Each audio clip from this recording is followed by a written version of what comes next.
আজ এক গল্প বলি। কী গল্প? আজ সেই দিন 9 এপ্রিল। ভোরবেলা মনে কত আশা নিয়ে বেরিয়েছিলাম তারকেশ্বর বাবার কাছে। 4:30 গাড়ি ছাড়লো। 6:30 বাগনানে অ্যাক্সিডেন্ট হলো। অটো চাপা হয়ে গেলাম। পাটা দুভাগে ভাগ হয়ে গেল। সে যন্ত্রণা কখনো ভোলা যাবে না। প্রথমে উলুবেড়িয়া, তারপর পিজি। 10টায় প্রথম ঔষধ পড়ে। তারই মধ্যে গ্রামে রুটে যাই। আমার মাথার উপর দিয়ে গাড়ি চলে গেছে। আমি আর বাঁচব না। আমি যখন যন্ত্রণার সাথে লড়ছি, তখন ওই বিরোধীরা আমার মরণ টেকেছিল। আমি পিজি থেকে প্রথম ওটি সেরে ফিরলাম। তখন শুনতে পেলাম আমার শুভাকাঙ্ক্ষীরা বলছে, আমার ওপর এত হিংসা মানুষের, পঞ্চায়েত না হলে বুঝতে পারতাম না। হ্যাঁ, আমি টিএমসির দুবারের পঞ্চায়েত। আমি গর্বিত গ্রুপন মানুষরা আমাকে দুবারের পঞ্চায়েত করেছে। জানেন, এছাড়া আমি হাই স্কুলের কমিটি মেম্বার, বিডিওতে আত্মা কমিটির মেম্বার। আমি টিউশন পড়াই, তার সাথে ভ্রুপ্রাক করি। সবই কিন্তু ছোট বড় কাজ আমি করে থাকি, যেটা আমি করি নিজের উপার্জনের আশায়, কারো উপর কোনো হিংসা করে না। ওই সময় বিজেপির নেতারা বলেছে, খুব লাফালাফি করছিল, সব জায়গাতেই কুদি খাওয়া, এত অহংকার, আচ্ছা হয়েছে, পায়ের ওপর দিয়ে গেল, মাথার ওপর দিয়ে গেল না, মাথার ওপর গেলে ভালো হতো, কে আছে ওর, কি হবে বেঁচে থেকে, এই সব কথাবার্তা শুনেছি। আমি দুঃখ পেয়েছি ঠিকই, কিন্তু ভেঙে পড়িনি। রাজকুমার আর আমার মায়ের সেবায় আমি 3 মাসের পর দাঁড়াতে পারি। আমার মনের মধ্যে একটি জেদ ছিল যে আমি আবার আগের মতো সব কাজ করে দেখাবো। তা করতে পেরেও গেছি।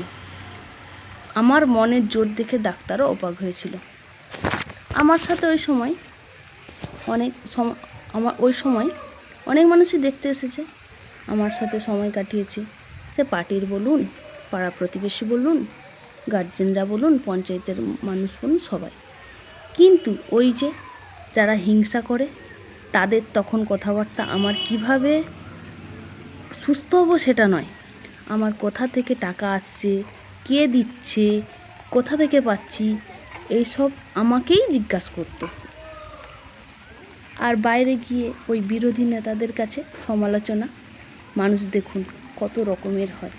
অথচ ওই মানুষগুলোর জন্য আমি এক সময় সব দিক থেকে, তার পারিবারিক সহায়তা থেকে, পঞ্চায়েত হয়ে যাওয়ার পর তার পঞ্চায়েত হিসেবে যা কিছু করার সব কিছুই করে দিয়েছি। কিন্তু তারপরেও সেই সব যন্ত্রণা সহ্য করে আমি 3 মাসের মধ্যেই 4বার ওটি করে সুস্থ হই। এখন স্বাভাবিক জীবনে ফিরে এসেছি। পাটা আমার 80% ভালো হয়েছে ঠিকই, কিন্তু 20% ঠিক হবে না, সেটা ডাক্তারও বলে দিয়েছে। কিন্তু আমি থেমে থাকিনি।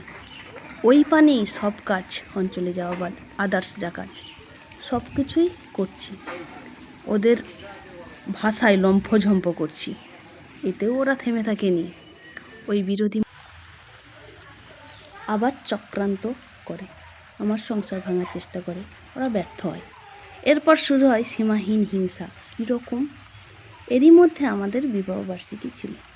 তো আমি ওই দিন 14টা মোমবাতি কিনে এনেছিলাম, আর বাড়িতে একটা কেক বানিয়েছিলাম, আনন্দ করেছি দুজনে একটু।